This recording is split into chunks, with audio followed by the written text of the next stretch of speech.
Well, محمد الكرد joins me now from Sheikh Jarrah. Thank you very much for joining us. You grew up in the neighborhood. Your family home is slated for eviction. What is the scene right now?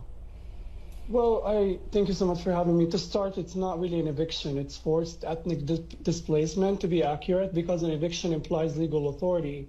While the Israeli occupation has no legitimate jurisdiction over the eastern parts of occupied Jerusalem under international law, it also implies the presence of a landlord, and certainly these Israeli settlers have not built our homes. They're not our landlords. They don't own our land.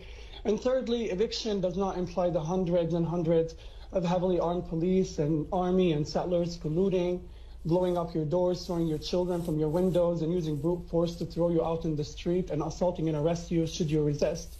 It doesn't imply the grenades. It doesn't imply the rubber-coated bullets. It's not an eviction. According to the UN and countless politicians and human rights organizations, it could amount to war crimes. Actually, the situation is pretty tense, I can tell you, and we're very scared of losing our homes to Israeli settler organizations. These settlers and courts would argue that their claims to the land predates you and your family. Have you been allowed to prove otherwise? No.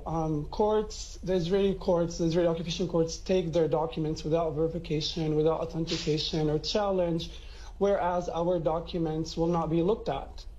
They will not be taken into consideration. Besides, just because something is technically legal does not mean it's ethical or moral or historically just or accurate or correct. We've seen many systems exploit the law and exploit the judiciary to uphold supremacist and racist lives. You've written very powerfully about being 11 and remembering this incident that I spoke about these settlers coming to your home and taking half of it. How does it feel to have grown up with what you've called the anxiety of dispossession? It feels familiar because this is what every Palestinian feels like under the crushing fangs of Israeli colonialism in Palestine. My grandmother was thrown out of her home in 1948 in Haifa, and she was thrown out again in 1967 and again in 2009 when Israeli settler organizations colluding with the Israeli state took over half of our home. And this is my second time being dispossessed from my family should they go ahead and do it to me. It's scary, but it also has a name. It's settler colonialism, and it's apartheid, and it's the fact that these settler organizations are working together with the state to exploit the law to dispossess Palestinians. What would you like from the international community? There has been a response by many to the situation your family is in right now. What would you like to hear, especially from the new Biden administration? Well, you know, I think the myths of self-defense and both sides are growing more and more penetrable. People are being able to see through these myths and call an occupation for what it is and call an aggressor for what it is.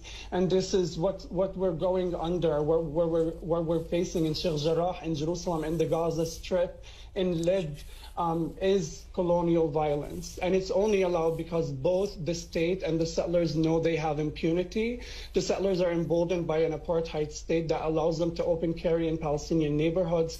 And the state is emboldened by an international community that refuses to call it out for what it is, that allows it to intentionally target civilian neighborhoods on the Gaza Strip and massacre 24 Palestinians, including 9 children, without facing any consequences. I don't expect much of the Biden administration. Knowing that Ned Price refused to even condemn the killing of 9 Palestinian children tells me all I need to know. Obviously, I would like the international community to hold Israel accountable under international law, but I also hope free people of the world do their part to push their governments.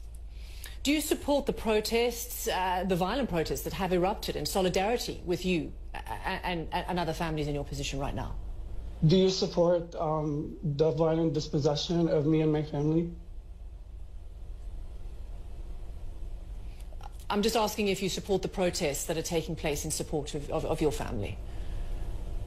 I support popular protests taking place against ethnic cleansing, yes.